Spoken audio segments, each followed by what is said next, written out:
Olá, queridos e queridas, abençoados e abençoadas do meu canal, sejam bem-vindos e bem-vindas a mais um vídeo da nossa série de Salmos. No vídeo de hoje nós vamos estudar o Salmo 147, ok? Se você ainda não é inscrito no canal, se inscreve aqui embaixo, dá o like, ativa o sininho, compartilha e deixa o teu comentário, ok? Vamos estudar hoje o Salmo 147 e aí eu já te convido a orarmos a Deus, pedindo a sua ajuda, pedindo o seu auxílio. Eterno de Israel, bendito é o teu nome para todos sempre. Louvado e exaltado seja entre todas as nações. Suplicamos a tua ajuda, o teu auxílio, no bom entendimento da tua palavra. Assim te pedimos em nome do teu Filho. Amém. Graças a Deus. O Salmo 147, ele vai dizer assim: Aleluia! Como é bom cantar louvores ao nosso Deus. Como é agradável prestar-lhe uma adoração condigna. O Eterno reconstrói Jerusalém. Ele congrega os exilados de Israel.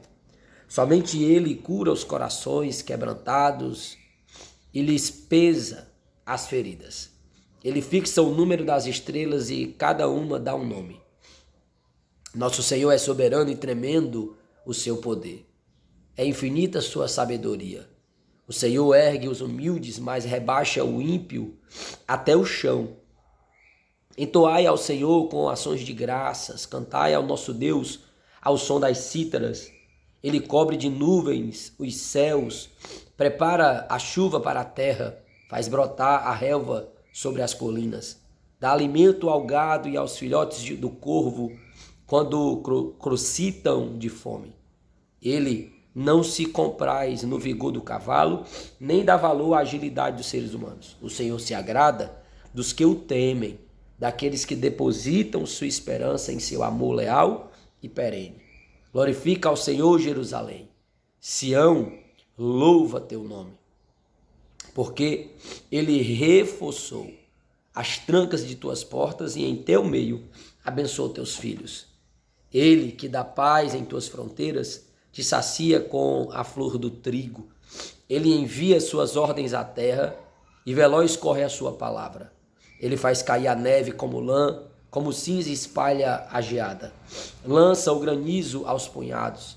Diante de tal frio, quem pode resistir? Ele envia sua palavra e derrete o gelo, faz soprar o vento e as águas voltam a correr. Ele proclama a Jacó a sua palavra, a Israel seus decretos e suas decisões. Isto não o fez a nenhuma outra nação. Todas as outras não conhecem as suas ordenanças.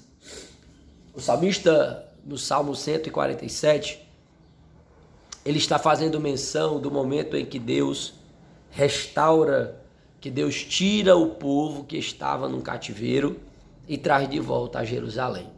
O salmista no 147 está fazendo menção de quando Deus ele restaura Jerusalém, restaura os seus muros e aí logicamente restaura as suas portas. Por quê? Porque Jerusalém nessa época era uma cidade murada. Hoje ainda é, mas esses muros que hoje ainda estão ali de pé são históricos e já não serve mais para a segurança como era usado na época. Na verdade, as muralhas eram uma ferramenta de guerra, era uma ferramenta de defesa. Uma cidade que era murada era considerada uma cidade forte. Por quê? Porque você não conseguiria entrar a não ser pelos portões. E aí o salmista está falando que o Senhor fortaleceu os portões da cidade. E o Senhor abençoou os seus filhos dentro dela.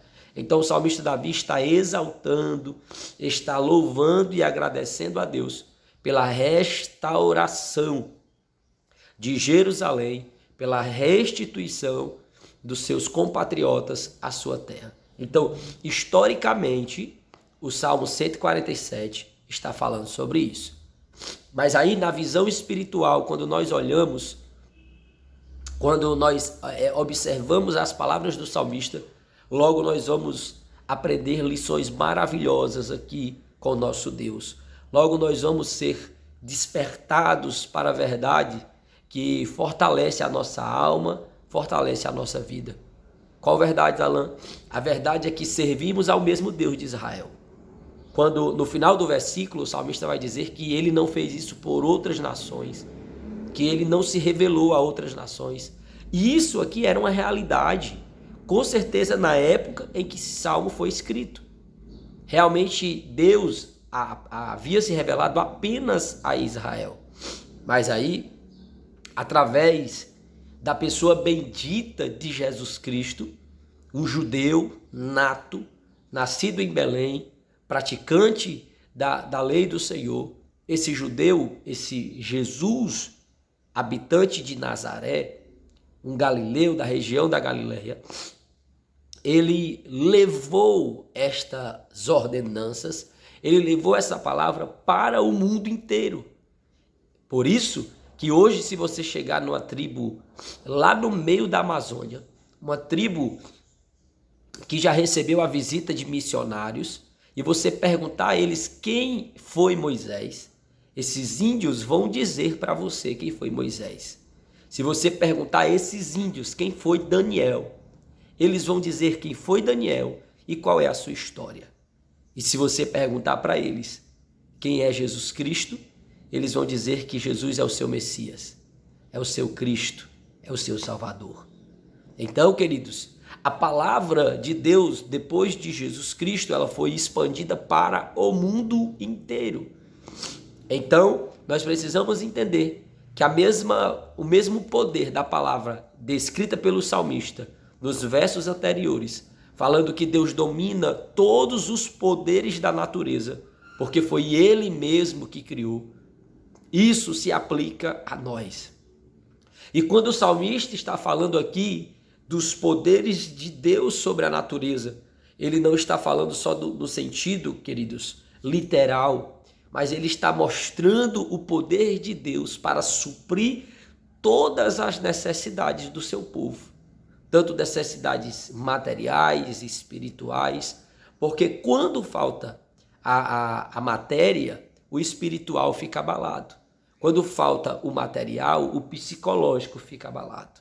Ora, se você nunca passou por isso, com certeza tem alguém aqui que já passou por um momento de muita necessidade, de chegar às contas e essa pessoa olhar e ver que não tem dinheiro suficiente para pagar, de olhar para a sua despensa, para o seu armário, o local onde você guarda ali os alimentos, estoca, e aí você olha e vê que não tem mais comida e você não tem dinheiro para comprar. Quantas pessoas não já viveram essas situações, já passaram por isso? E aí, quando essas pessoas servem verdadeiramente ao Deus que eu estou falando, essas pessoas com certeza vão ter testemunho para contar. Essas pessoas vão ter histórias impressionantes que só acredita quem realmente tem fé. Quando, de repente, já no limite ali dessa situação, alguém batia na porta da sua casa, alguém apertava a campainha e quando essa pessoa saía, a pessoa que estava lá fora dizia: olha, Deus mandou eu vir aqui, tocou no meu coração e mandou trazer isso para você. E a pessoa vinha ali com 3, 4 cestas básicas e enchia a casa daquela pessoa de bens.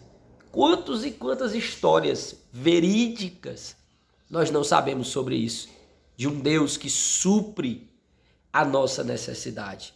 Mas é bem verdade que nós não devemos servi-lo e não devemos adorá-lo somente por isso.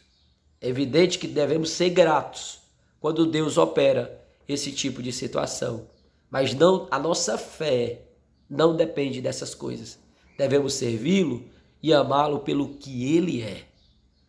Mas, nos momentos em que o Senhor mostra o seu braço forte, o seu poder, nós devemos também responder com louvor e adoração.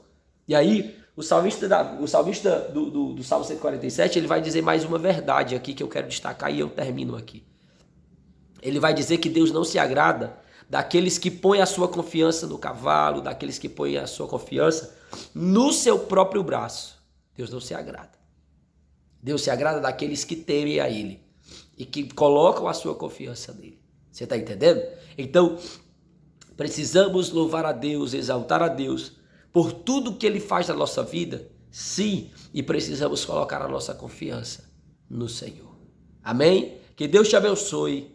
Vamos orar agradecendo a Deus por mais um vídeo, por mais uma palavra do Senhor para a nossa vida. Eterno de Israel, a Ti rendemos graça, glória e adoração. Muito obrigado por esta palavra, muito obrigado por esta verdade. Pai, em nome de Jesus, o Teu Filho, que o Senhor abençoe cada um que me assiste agora. Que o Senhor abençoe Israel, que continue a paz nos muros de Jerusalém e nas divisas de Israel. Repreende ali o inimigo, que não cansa, Senhor, de tentar contra Israel. Que não desiste de lançar mísseis, que não desiste de atacar os Teus filhos com facas. Oh Deus, abate o inimigo e exalta o Teu povo. Assim nós te pedimos por tudo e te agradecemos em nome do Teu Filho Jesus. Amém? Que Deus te abençoe e até o próximo vídeo, se Deus quiser.